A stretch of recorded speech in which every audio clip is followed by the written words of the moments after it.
Assalamualaikum warahmatullahi wabarakatuh.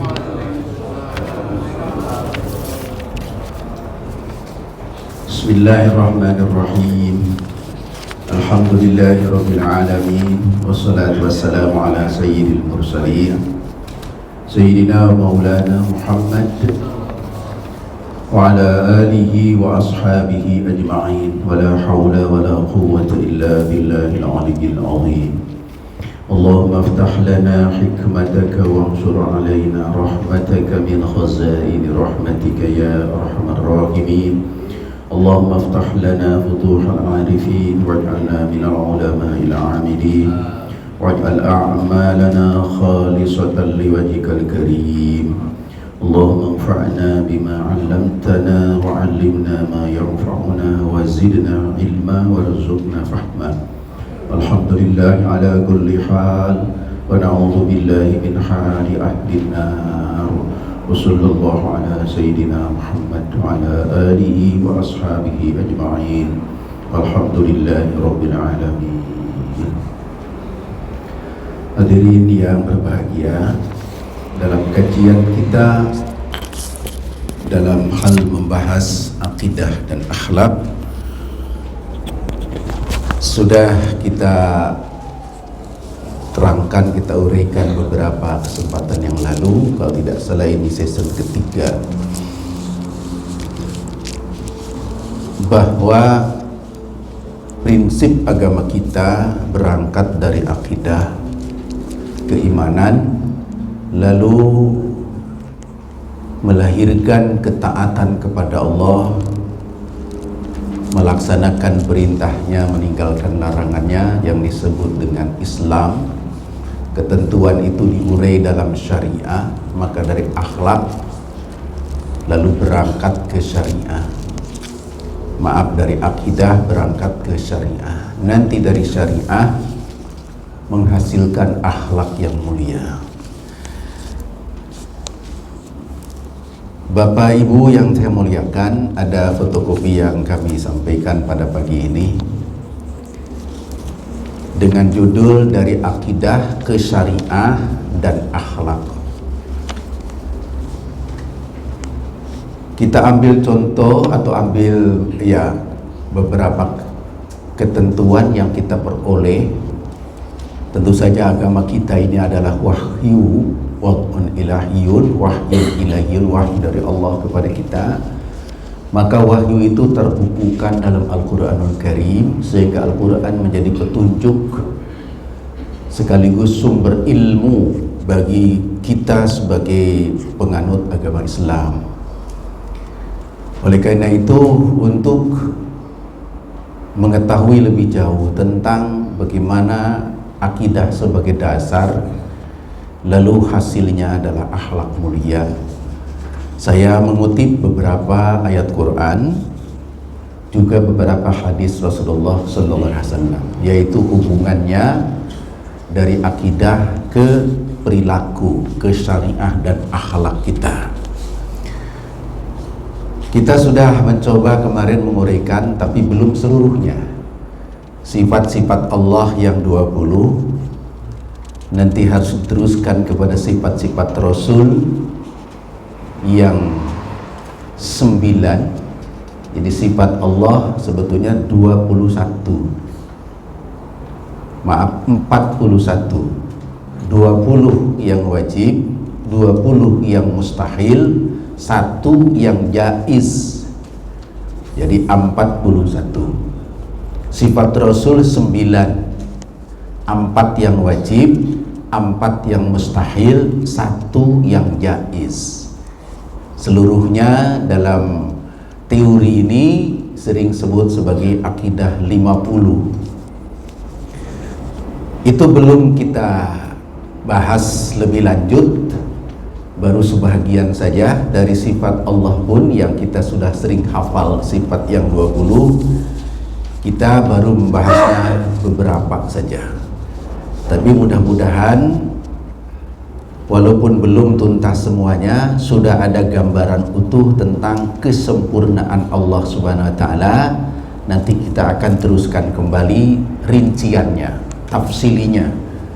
Tapi kali ini saya akan ajak dulu Bapak Ibu, adik-adik, anak-anak, bagaimana akidah itu berpengaruh terhadap akhlak.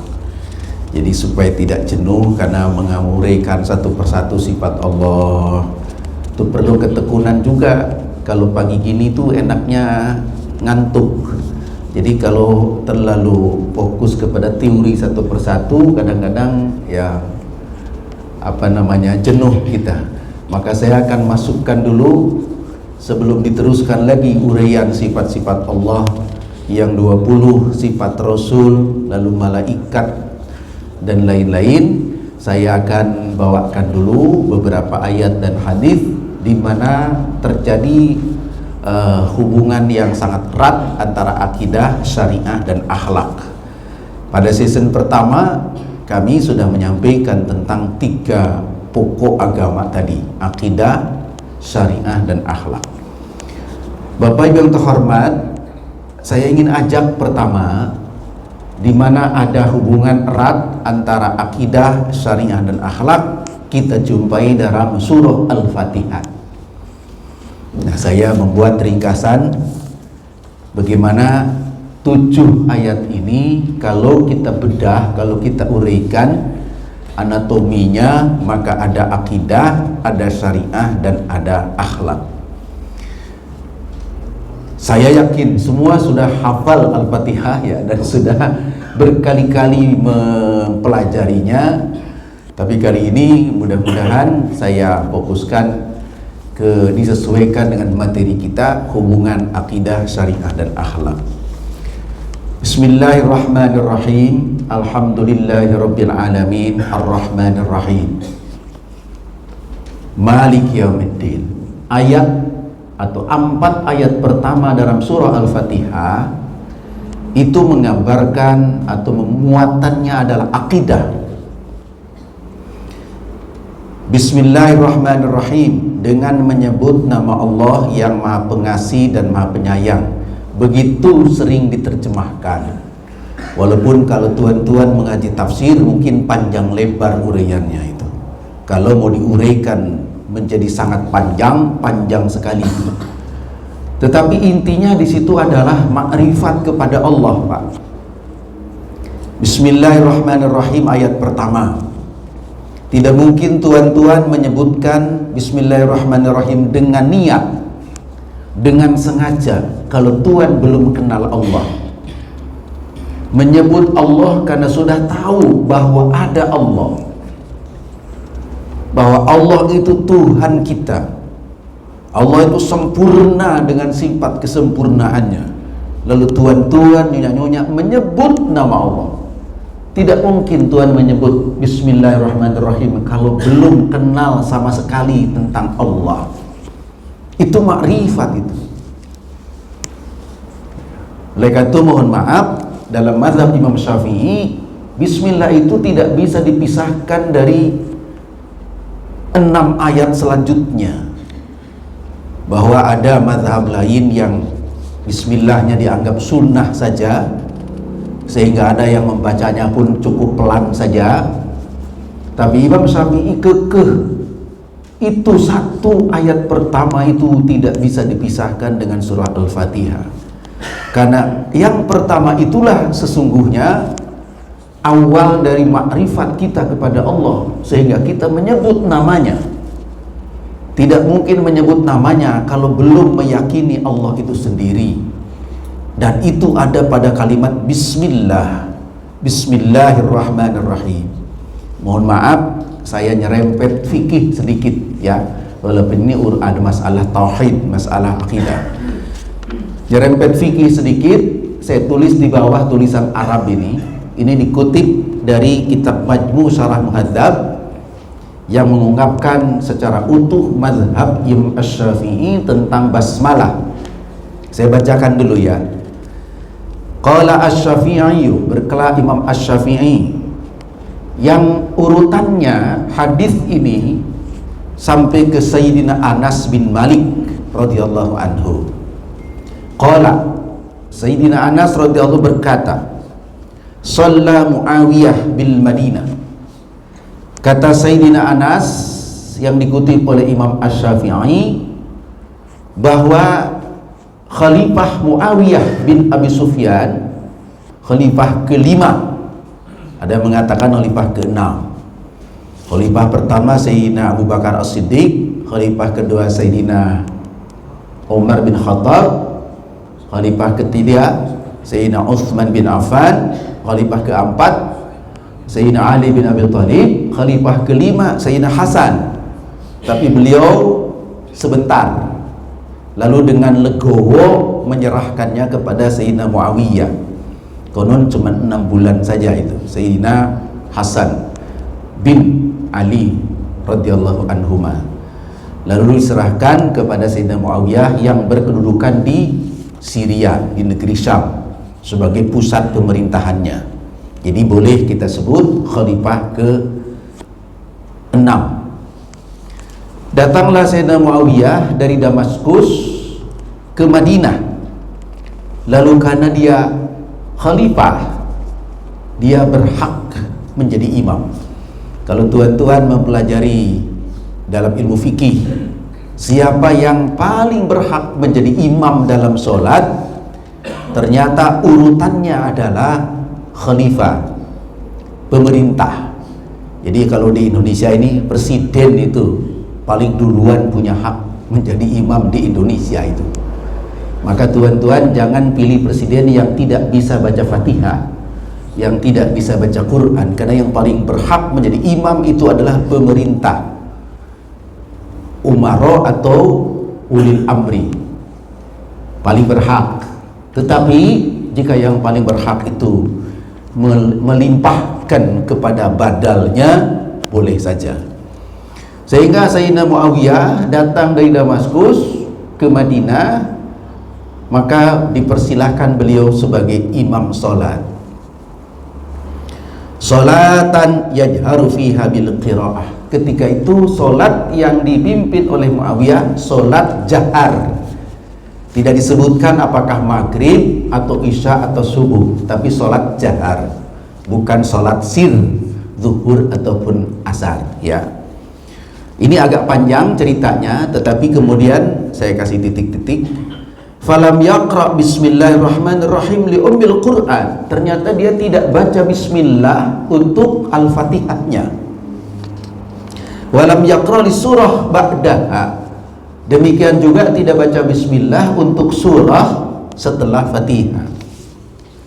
Walam yakbir hina yahwi hatta walam yakbir hina yahwi. Tidak juga membaca takbir ketika turun untuk ruku maupun sujud. Dalam ilmu fikih, takbir ini disebut takbir intiqal. Hukumnya sunnah. Saya kira ada kiai fikih di sini mungkin sudah menjelaskannya. Beliau tidak membaca itu. Bismillah tidak, takbir tidak, sampai selesai surat. Hatta qadatil salah. Falamma sallama, maka ketika selesai solat, sudah mengucapkan salam, penutup solat salam, nadahu man syahida minal muhajirin min kulli makan. Maka berkatalah atau berserulah orang yang ikut solat saat itu, baik terutama para sahabat muhajirin di Madinah, itu banyak sahabat muhajirin, teriak min kulli makan, dari berbagai tempat, dari sebelah sini teriak, dari sebelah sini pada berseru, pada berkata, ya Muawiyah, wahai Muawiyah, asyrakta am nasita, apakah kau mencuri atau kau lupa karena tidak baca basmalah itu.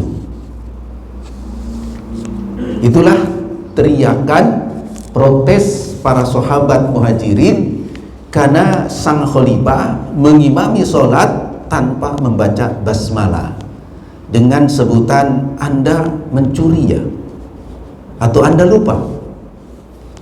Falamma shalla ba'da dzalik, Karena ada teguran itu, maka ketika sholat lagi setelah itu, berarti kalau tadi maghrib mungkin isya-nya.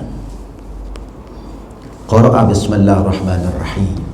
Baru beliau membaca bismillahirrahmanirrahim. Ini disampaikan oleh Imam Asy-Syafi'i, dikutip oleh Imam An-Nawawi dalam Majmu' Syarah Muhadzab. Sehingga konsisten Imam Syafi'i dengan para pengikutnya, setiap Al-Fatihah mesti yang paling pertama ada basmalah, tanpa mengurangi rasa hormat saya kepada mazhab lain yang hanya membacanya sir saja, bahkan ada yang tidak sama sekali baca basmalah. Tapi ini adalah sah di dalam mazhab Imam Asy-Syafi'i yang waktu itu tentu saja berpengaruh besar di Mekah. Karena Imam Syafi'i adalah orang Mekah walaupun lahirnya di Palestina, karena sedang ibunda yang hamil berangkat ke Palestina, ke Gaza, lahirlah Imam Asy-Syafi'i di sana, kemudian kembali ke Mekah dan jadi mufti beliau di sejak saat masih muda di Makkah. Itulah yang pengaruh besar di Makkah. Bahwa sekarang di Mekah berbeda dengan mazhab Imam Syafi'i itu perjalanan sejarah. Ketika terjadi beberapa pendapat yang lain lalu berpengaruh di daerahnya masing-masing. Jadi kalau tuan-tuan ke Mekah sekarang sholat, alhamdulillah, Bapak kita di sini, Bapak Ustadz Ahmad Kaswani sedang di sana ya. Saya kemarin WA ke beliau masih di Mekah. Itu tidak terdengar baca basmalah di dalam sholat di Mekah maupun di Madinah lantaran kebijakan pemerintah sejak berdirinya Kerajaan Saudi Arabia. Nah, sejak itu maka terjadi pilihan mazhab yang resmi diterapkan oleh pemerintah Saudi, bukan atas dasar ijtihad fiqhiyah ya, tetapi atas dasar pilihan raja dan dilaksanakan oleh seluruhnya. Tetapi dalam kajian fikih secara ilmiah, maka Imam Asy-Syafi'i yang dahulu memang berperan penuh di Makkah itu memfatwakan basmalah tetap ada. Dalam kajian kita pagi ini, basmalah merupakan awal dari makrifat kita kepada Allah.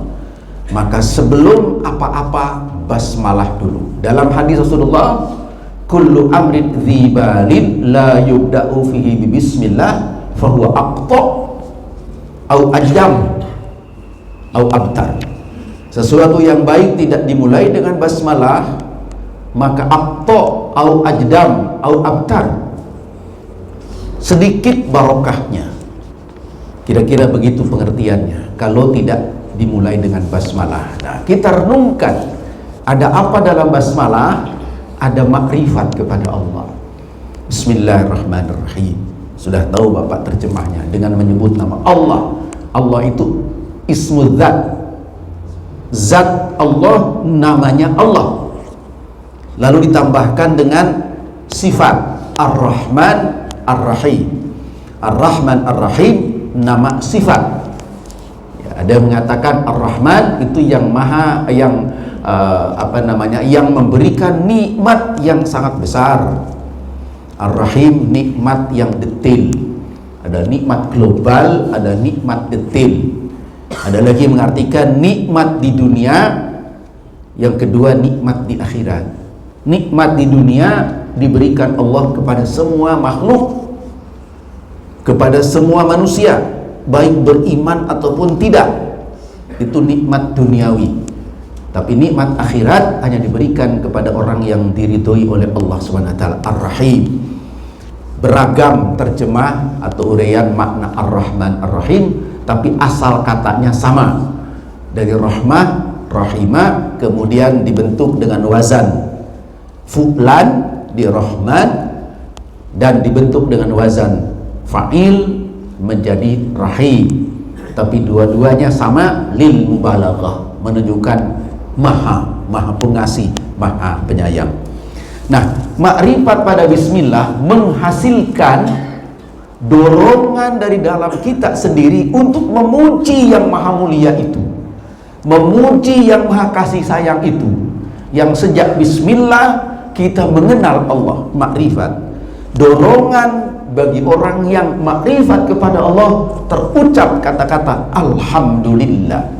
Jadi sebetulnya alhamdulillah itu hasil dari bismillah, hasil dari mengenal Allah, keluar kata-kata segala puji itu milik Allah. Bagaimana orang memuji Allah kalau belum kenal kepada Allah? Bagaimana mau alhamdulillah kalau belum bismillahirrahmanirrahim? Ini logika akidahnya, Pak. Maka dengan sendirinya orang yang sudah mengenal Allah tidak pasti kita tunduk dan memuji kemuliaannya. Keluar kata-kata alhamdulillahirabbil alamin. Di dalam alhamdulillahirabbil alamin ada akidah yang diwujudkan dalam puja-puji kehadirat Allah yang maha sempurna itu, lalu ditambahkan sifat Allah Rabbil alamin, yaitu Tuhan semesta. Tidak ada yang terlewatkan makhluk Allah itu, kecuali semuanya itu diciptakan oleh Allah, dirawat oleh Allah, dipelihara oleh Allah. Maka sering kita menyebutnya Rabbil alamin, Tuhan sarwa sekalian alam, seluruh alam. Nah, ini sesungguhnya adalah ucapan yang otomatis muncul pada diri orang yang sudah mengenal Allah, dan pengenalan Allah itu diwujudkan dari kalimat bismillahirrahmanirrahim. Nah, setelah itu ada kesan tuan-tuan yang biasa muncul di pikiran manusia.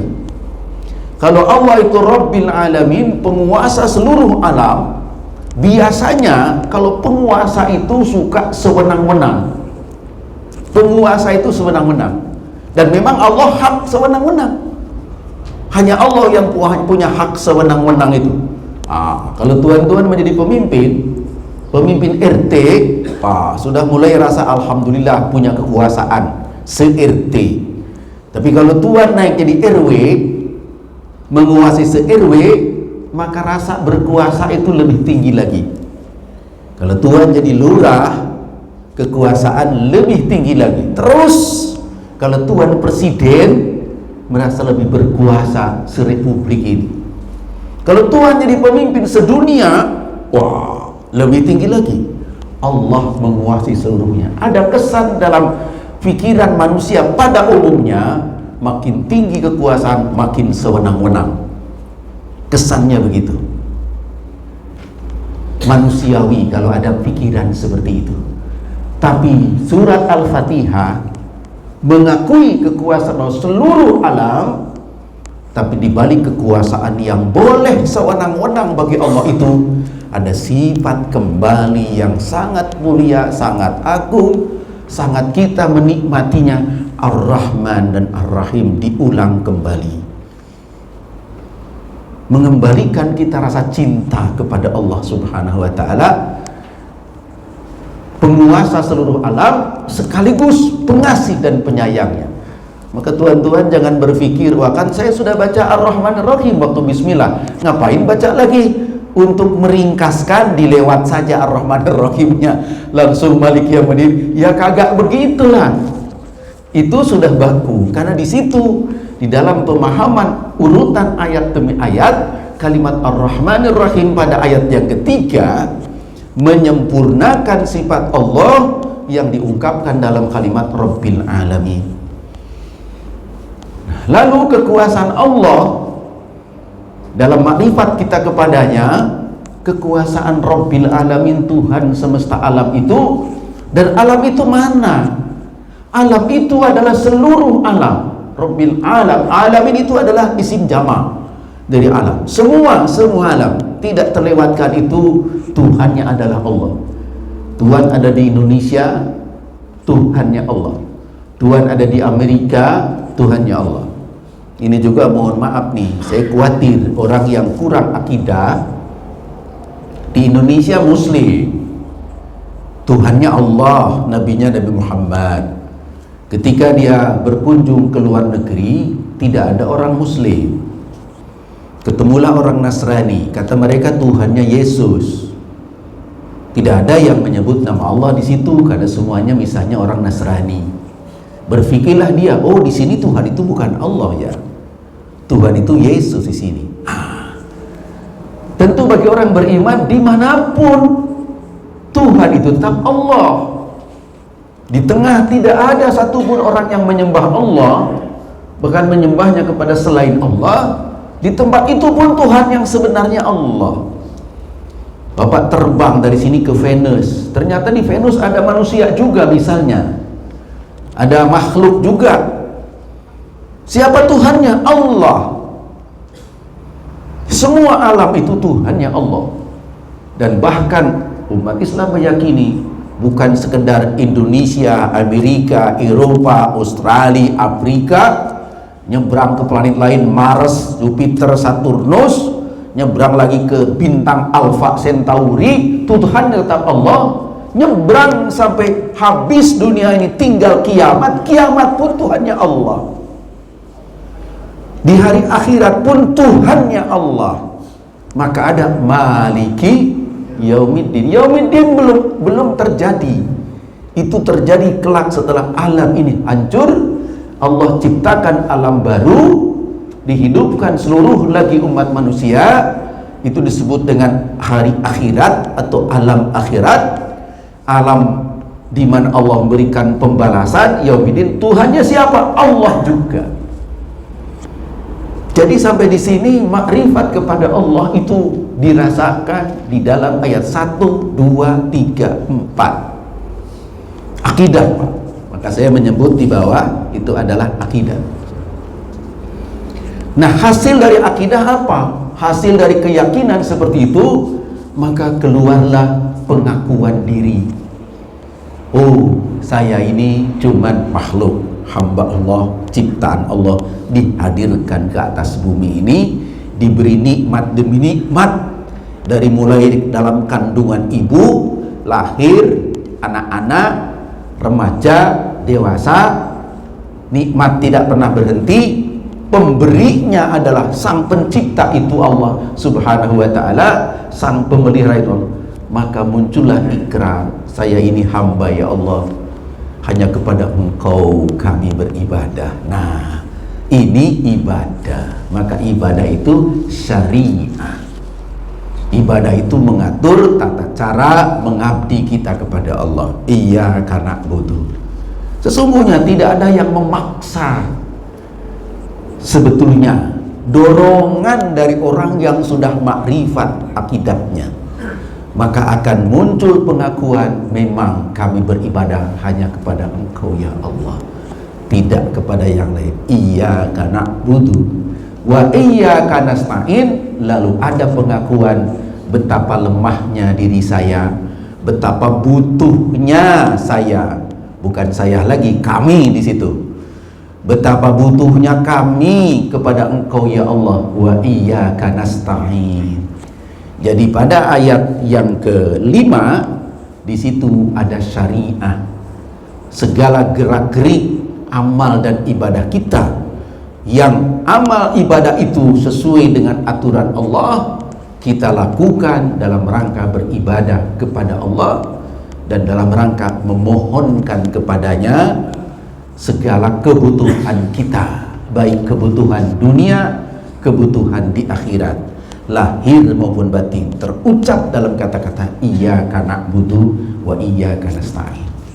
Saya pernah menyimak seorang ustadz menguraikan tentang surat Al-Fatihah ini, lalu mengatakan inti Al-Fatihah ada pada ayat iyyaka na'budu wa iyyaka nasta'in. Karena ada hubungan, kalau di situ adalah hubungan hamba dengan Allah. Tetapi versi lain, para ulama lain, sesungguhnya pusatnya bukan pada ayat kelima, tapi justru pada bismillah. Karena itu awal kita mengenal Allah pada kalimat bismillah. Bahkan ada yang mengatakan pada huruf ba-nya. Karena ba itu konon pengertiannya bikana makana wa biyakunu ma yakunu. Apa yang terjadi itu semua kehendak Allah subhanahu wa ta'ala. Itu paling inti dari semuanya. Jadi ada teori, sebagian ulama mengatakan seluruh firman Allah itu 4 kitab suci dan 100 suhuf tersimpul dalam Al-Quran. Seluruh Al-Quran yang 114 surat tersimpul dalam Al-Fatihah. Al-Fatihah yang 7 ayat tersimpul dalam Basmalah. Basmalah tersimpul dalam huruf Ba. Bakana makana wa yakunu ma yakunu. Begitu teori sebagian ulama. Tapi ada orang mengatakan pusatnya pada iyyaka na'budu wa iyyaka nasta'in. Silahkan, itu sesuai dengan pemahamannya masing-masing. Tapi pada ayat ini yang benar adalah ungkapan seorang hamba kepada Tuhannya. Ungkapan hamba, bukan seorang lagi ya, na'budu itu kan jamak. Ungkapan hamba terhadap Allah. Berarti apa hubungan kita hamba dengan Sang Penciptanya? Diungkapkan dalam iyyaka na'budu wa iyyaka nasta'in, diwujudkan dalam praktik kehidupan kita, ibadah dan amal-amal soleh lainnya. Itu iyyaka na'budu wa iyyaka nasta'in. Tapi ungkapan ini dibutuhkan pemeliharaan dan hasil dan buah yang sempurna. Maka ibadat dan permohonan itu kepada Allah dilanjutkan dengan sifat atau sikap istiqomah di jalan yang lurus.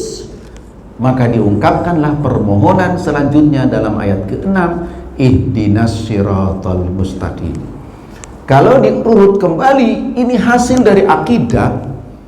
Dari akidah yang paling awal, ketundukan dalam bentuk taat kepada Allah dalam bentuk ibadah, hasilnya adalah tetap di jalan yang lurus. Ihdinas siratal mustaqim.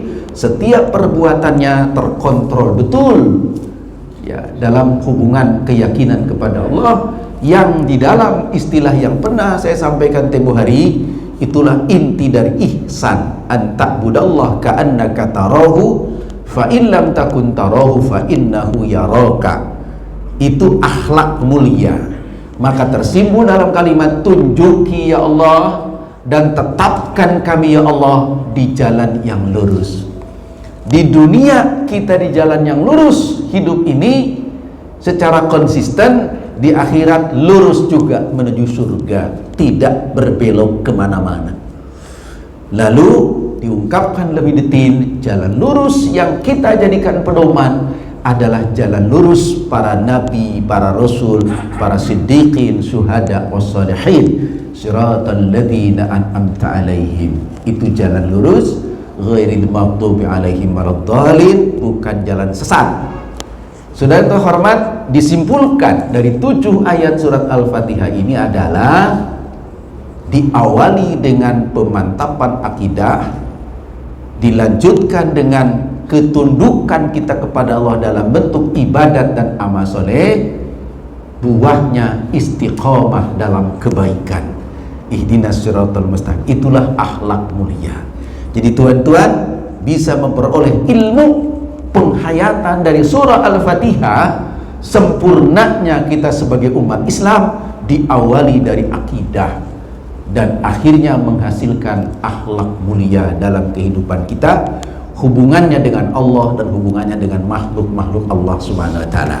Nah, itulah barangkali bisa kita pahami bagaimana hubungan yang kuat berangkat dari akidah dan menghasilkan manusia yang sempurna.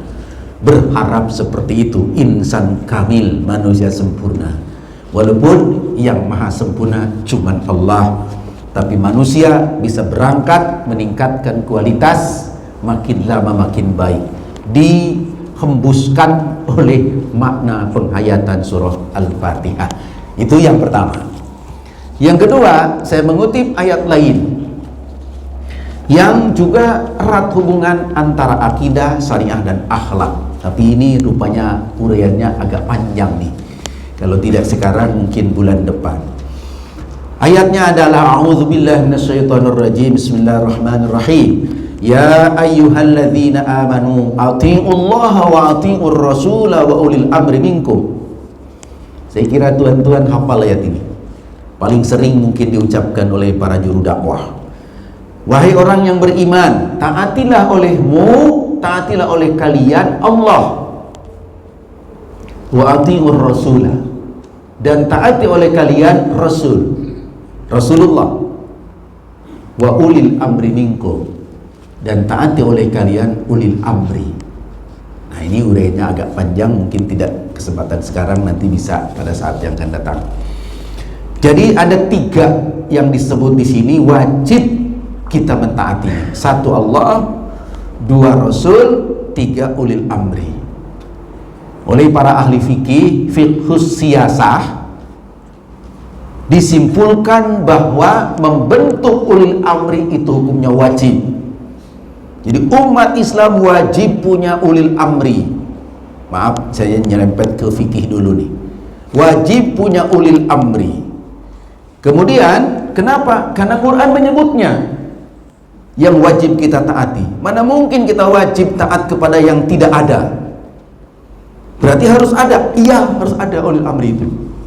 Nanti tuan-tuan khususnya bangsa Indonesia ini nanti dituntut harus ikut serta melahirkan, mewujudkan ulil amri.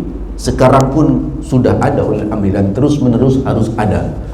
Kata Ibnu Katsir, ulil amri itu adalah 1 umara, 2 ulama, atau dibalik ulama dan umara itu adalah ulil amri minkum. Kita teruskan dulu. Fa in tanaza'tum fi syai'in farudduhu ila Allah wa Rasul. Manusia dalam memutuskan perkara, 1 berdasarkan kitab suci, yang kedua berdasarkan sunnah Rasul, yang ketiga ijtihad. Ijtihad itu bisa metodenya qiyas, bisa metodenya masalih mursalah, bahkan ada dalalah ikhtironi dan sebagainya. Itu metode. Lantaran itu tidak ada di Al-Quran dan Sunnah, lalu berijtihad, ijtihad mujtahid memungkinkan terjadi perbedaan. Ketika perbedaannya sulit dipertemukan, maka kembalikan ke paling yang dekat pengertiannya kepada Al-Quran dan Sunnah. Fa in tanaza'tum fi syai'in farudduhu ila Allah war Rasul. Oleh karena itu ayat ini Pak, kalau pakai kacamata fikih, menjadi kesimpulan sumber hukum kita adalah Quran, Sunnah, ijma' dan qiyas. Kalau pakai kacamata fikih. Kalau pakai kacamata politik, maka ayat ini menunjukkan umat Islam selain taat kepada Allah dan Rasulnya, wajib membentuk pemerintahan dan wajib ditaati. Bagaimana cara membentuk yang sesuai dengan ajaran Allah, dan bagaimana sejauh mana kita wajib taat, pakai kacamata fiqhus siyasah. Tapi fokus saya dalam kajian ini bukan di situ. Kalimat selanjutnya, in kuntum tu'minuna billahi wal yawmil akhir. Jika benar-benar kalian beriman kepada Allah dan hari akhirat. Ini akidah. Jadi yang taat kepada Allah, taat kepada Rasul, membentuk ulil amri dengan tertib dan sebagainya, ada kalimat terakhir, itu lakukan jika kalian beriman kepada Allah dan kepada hari akhirat. Oh, rupanya dasar semuanya adalah iman. Termasuk menyusun negara itu, kalau kamu beriman, dari iman berangkat kepada langkah-langkah selanjutnya untuk kebaikan dunia dan akhirat. Jadi ayat ini mengaitkan erat antara taat Allah, taat Rasul, taat ulil amri dan solusi-solusi lainnya dengan keimanan. Maka keimanan ada dasarnya. 1 ya. Masih saya temukan dalam ayat lain, qul ittaqullaha in kuntum mu'minin. Ini ayat sebetulnya nasihat perintah Sayyidina Isa alaihi salam kepada Hawariyun. Perintahnya takwa jika kalian beriman. Masih beriman juga. Saya tambahkan sedikit lagi tuan-tuan. Hadis, ada hadis, beberapa hadis ya. Man kana yu'minu billahi wal yawmil akhir falyuhsin ila jarihi. Siapa orang beriman kepada Allah dan hari akhirat, maka baguslah hubunganmu terhadap para tetangga. Para tetangga, bagus sama tetangga itu kan akhlak. Tapi diawali dengan siapa yang beriman kepada Allah dan Rasul. Masih saya tambahkan dalam hadis yang sama, wa man kana yu'minu billahi wal yawmil akhir falyukrim dhaifahu. Siapa yang iman kepada Allah dan hari akhirat, muliakan tamunya. Memuliakan tamu itu akhlak. Wa man kana yu'minu billahi wal yawmil akhir falyaqul khairan aw liyaskut. Ada liyaskut, aliyasmut ayatnya ya. Siapa orang beriman kepada Allah dan hari akhirat, maka berkatalah yang baik saja. Jangan memproduksi hoax. Jangan menyebarkan hoax. Hoax apa hoax ya? Hoax ya? Oh, salah ucap saya. Jangan menyebarkan berita bohong, jangan fitnah. Kalau apa? Beriman. Jadi dasarnya iman semua ini. Saya terus tambah lagi di bawah, di bawahnya. Man kana yu'minu billahi wal akhir fala yajlis ala ma'idatin yaduru alaihi khamr. Kalau kamu, barang siapa beriman kepada Allah dan kepada hari akhirat, jangan ikut nongkrong-nongkrong, duduk-duduk, ngopi, tetapi diedarkan khamar di situ. Ada bir di situ, ada whisky di situ. Duduk pun jangan. Kalau kamu beriman tuh, imannya itu ada. Saya teruskan lagi. Man kana yu'minu billahi wal akhir fala yadkhulul hamam bighairi izan. Jadi ini hadis-hadis yang dimulai dengan kalimat ini saya coba kumpulkan. Barang siapa yang beriman kepada Allah dan kepada akhirat, jangan masuk kamar mandi umum dengan menurunkan atau membuka sarungmu. Masuk ke kamar mandi jangan dibuka sebelum masuk. Sebelum masuk sarungnya sudah diprosotin. Itu tidak beriman itu. Tidak beriman itu. Jadi masuk dulu baru prosotin gitu. Ini dikaitkan dengan iman juga. Nah, saya teruskan satu lagi ya. Nah ini hadis ini menarik nih, saya temukan dalam kumpulan hadis As-Sirajul Munir. Hadis ini diriwayatkan Imam Tirmidzi dan Imam Al-Hakim dalam kitab Al-Mustadrak. Sementara hadis ini dikutip juga oleh Imam Hanafi dalam Musnad Imam Hanafi. Tapi kalimatnya begini: wa man lam yastur auratahu minan nas kana fi laknatillah wal malaikat wal ajmain. Barang siapa yang tidak menutup aurat, atas nih batasan aurat itu di mana harus tahu nih. Barang siapa yang tidak menutup aurat di hadapan manusia adalah dilaknat oleh Allah, oleh malaikat dan oleh makhluk-makhluk seluruhnya. Orang yang kagak nutup aurat. Hadis ini ditulis oleh Imam Hanafi dalam musnadnya. Nah, baik hormat, saya sengaja mencantumkan ini. Ada ayat Quran, ada hadis Rasul yang kalimat-kalimat itu mengaitkan erat perilaku kita ini dengan iman kepada Allah dan hari akhirat. Kita belum membahas detailnya, baru sebagian ya. Kemarin kita baru sebagian sifat Allah yang 20 belum selesai. Kita lanjutkan lagi nanti bagaimana beriman kepada malaikat, bagaimana beriman kepada para rasul, beriman kepada hari akhirat, beriman kepada qada dan qadar, insyaallah nanti. Semua itu akan menjadi landasan kehidupan kita, baik dalam ibadat maupun dalam hubungan sesama manusia yang sering kita sebut sebagai akhlak. Itulah kajian akidah dan akhlak. Terima kasih atas perhatiannya. Apakah ada tanya jawab juga? Karena sudah terbit matahari. Ada tanya jawab? Ada. Silakan. Waalaikumsalam warahmatullahi wabarakatuh.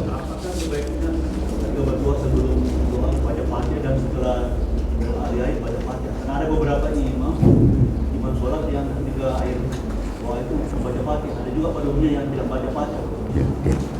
Jadi bagaimana Fatihah itu dijadikan doa atau menyertai doa. Jadi kalau Bapak tadi perhatikan, sesungguhnya Fatihah sendiri sudah doa. Kenapa? Karena ada permohonan. Kalau doa itu definisinya itu begini Pak, atau komponen doa itu satu, pujian kepada Allah itu disebut doa juga.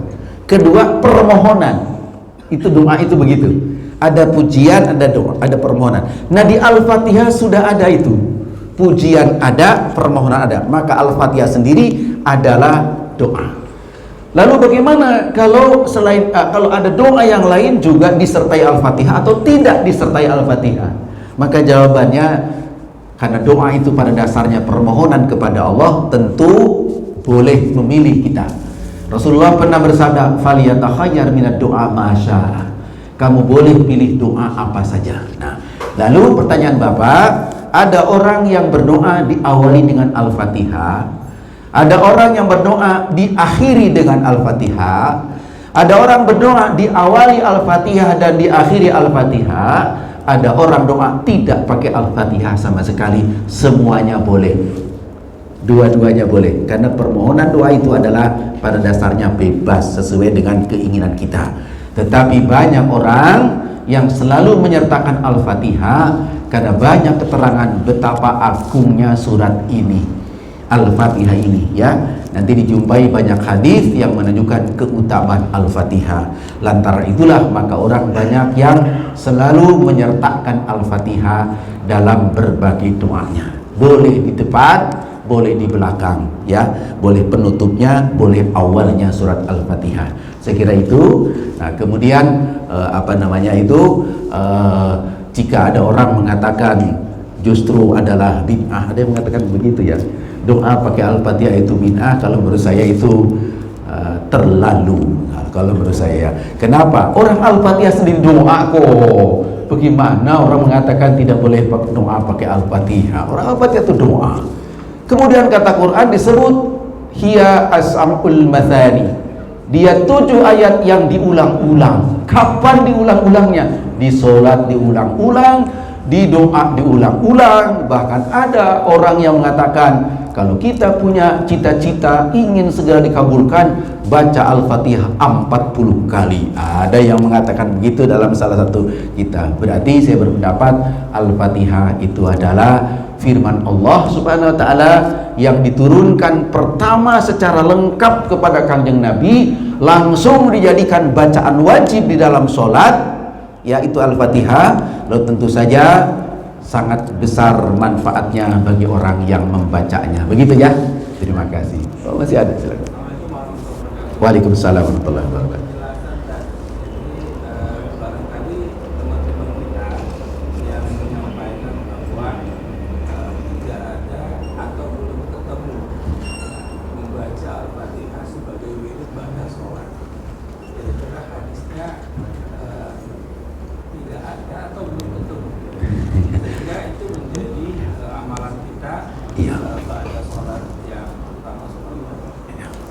Ya, lagi-lagi ini adalah pilihan. Karena Rasul mengatakan tadi, mendoa itu sesuai dengan keinginan kita. Maka tidak dibutuhkan perintah khusus. Kalau kamu doa, bacalah Fatihah. Kalau kamu habis sholat wirid, bacalah Fatihah. Perintah khusus itu tidak ada. Yang ada perintah umum, yaitu bahwa itu bacaan baik kapanpun silahkan. Nah, lalu para ulama kita membaca Al-Fatihah habis sholat dengan beberapa pertimbangan. Yang pertama, doa ba'da Fatihah, ba'da sholat itu adalah waktu paling baik. Itu hadisnya ada. Jadi berdoa, berzikir ba'da sholat itu waktu sangat baik. Lalu pilihan doanya yang mana kembali kepada kita. Mau baca Fatihah, tidak baca Fatihah, doa saja, zikir saja. Kalau Tuhan baca yang direkomendasikan oleh Imam An-Nawawi dalam Al-Adhkar, ketemulah beberapa kutipan dari beberapa hadis, apa saja yang ada berita dari Kanjeng Nabi yang suka dibaca setelah sholat. Tapi kesimpulan atau pertimbangan pertama, ba'da sholat waktu baik untuk zikir dan doa. Pilihannya beragam, ya. Kalau dikumpulin dari Bukhari, Muslim dan sebagainya juga bertebaran, tetapi belum disatukan seperti kebiasaan kita. Ada di Bukhari ini tidak disebutkan juga bahwa zikir itu setelah istighfar maka ini, setelah ini maka ini. Hadis tidak menyebutkan apa-apa, tapi ba'da sholat dianjurkan baca ini. Hadis 1. Hadis 2 dianjurkan baca ini. Hadis ketiga dianjurkan baca ini. Lalu dirangkum oleh para ulama, maka biasanya ini dulu, lalu ini dan sebagainya, termasuk Al-Fatihah dan sebagainya. Maka rangkuman itu hanya ide dari para ulama saja, bahwa suatu saat Bapak ketemu imam yang susunannya berbeda, tidak apa-apa. Kemudian tentang Al-Fatihah itu perintahnya secara umum. Setahu saya ba'da sholat itu yang hadisnya jelas ada antara al-mu'awwidhatain, kemudian ayat kursi, itu termasuk yang hadisnya sangat jelas anjuran dibaca ba'da sholat itu. Lalu istighfar, Allahumma antas salam, Allahumma la mani'a lima a'taita, Allahumma a'inni ala dzikrika wa syukrika wa husni ibadatik. Itu hadis-hadis yang terbaca dengan jelas dianjurkan dibaca ba'da sholat. Dirangkumnya menjadi urutan-urutan itu ide masing-masing, itu bebas, silahkan saja ya. Jadi Al-Fatihah perintahnya secara umum. Jadi kalau ada orang mengatakan jangan baca Al-Fatihah habis sholat, maka harus ada dalil yang melarangnya. Kenapa? Karena secara umum dianjurkan. Ketika tidak boleh, harus ada dalil yang melarangnya gitu kan. Cukup dengan anjuran umum, laksanakan kapan saja ya. Jadi saya kira kepada yang melarang harus menunjukkan dalil yang melarang. Jangan dibalik, harus ada dalil perintah. Perintahnya sudah ada, tapi secara umum, di mana tidak dibatasi waktu dan tidak dibatasi tempat. Maka ba'da sholat pun silahkan. Hanya saja orang ba'da sholat, hampir semua para guru-guru kita membaca Al-Fatihah, lantaran Al-Fatihah itu ayat atau surat yang paling bagus, dan waktu itu waktu yang paling bagus. Penggabungan paling bagus dengan paling bagus, maka bagusnya berlipat ganda. Wallahu a'lam bishawab. Begitu Mbak ya. Terima kasih Bapak yang terhormat atas segala perhatiannya. Sementara itu, jadi mohon maaf saya agak merambah ke fikih dan sebagainya, tetapi memang tidak bisa dipisahkan antara akidah, syariah dan akhlak.